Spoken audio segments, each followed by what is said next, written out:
Martigelah Doci portajnya Benaya dan wamun Ada wagun Jirwa paunusuk Heniaya Martigelah Doci portajnya Benaya Dudakli Sunkakli Awayanya pawadai Kamnu Manru Cauyar Neca Kukut Kakli Sunkakli Awayana Pawadai Kamnu Manru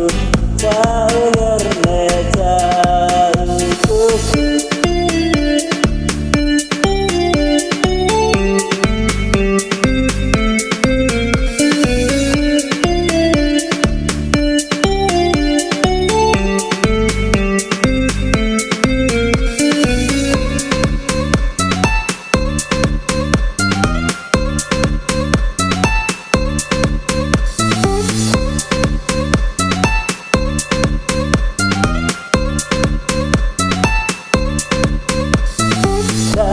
Kepilat